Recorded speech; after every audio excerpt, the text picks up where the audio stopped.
dated October 11, 2017, 9:05 p.m. The grisly parade of casualties rolled and carried into Sunrise Hospital and Medical Center the night of October 1 is seared into Drive.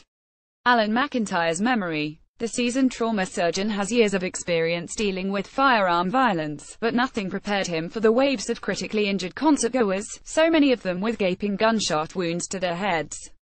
These weren't people involved in gang warfare, and even then we never see so many headshots at once, McIntyre recalled. And they just kept being brought in by pickups, vans, cars and ambulances.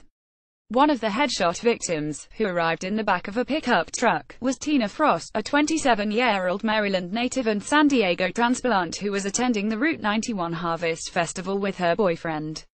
A bullet entered the certified public accountant's right eye and damaged her brain to an extent that remains unclear, leaving her in a coma in Sunrise's intensive care unit. Like the 58 people who died and the nearly 500 others who were wounded in the October 1 massacre, Frost was shot by Stephen Paddock, who was firing rifles converted into virtual automatic weapons downward from the 32nd floor of the adjacent Mandalay Bay Casino. Angle or intent. Even though Paddock's angle may have accounted for the high number of head wounds, McIntyre still wonders whether the gunman was deliberately trying to inflict maximum carnage from his sniper's perch.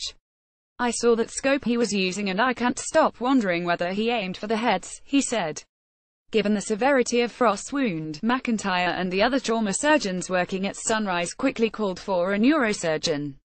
Dr. Keith Blum, who said he saw at least 10 gunshot wounds to the head that night, and probably more, stepped in and worked to keep Frost alive.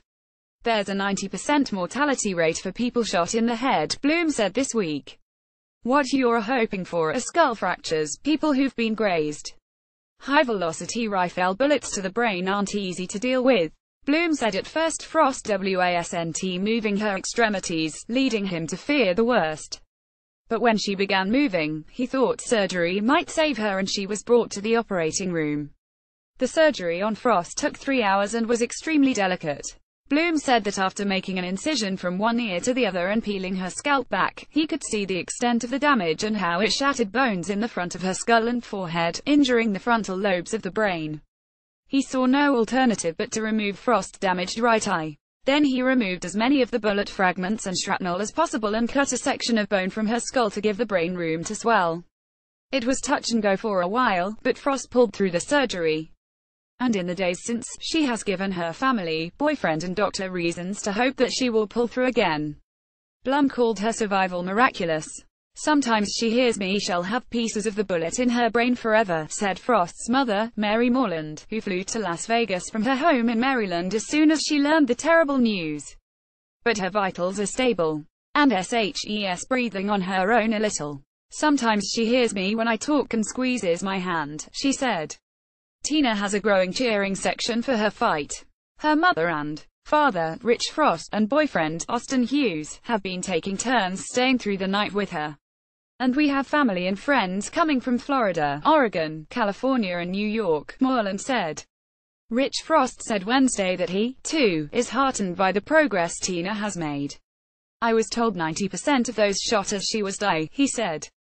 "Well, it looks like SHES in the 10%, slowly but surely SHES making progress."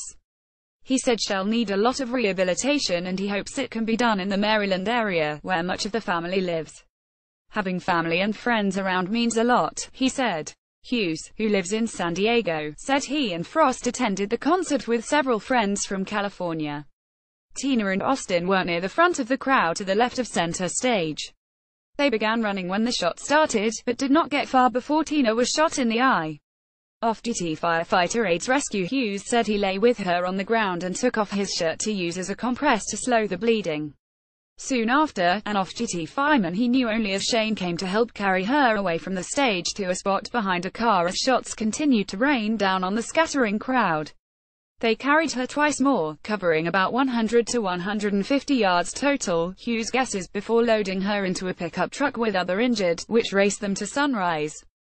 Morland said her daughter, a star on her high school soccer team who continued to play in 2 adult leagues in San Diego, was at least partially conscious after arriving at the hospital, though the nurse said you couldn't understand her.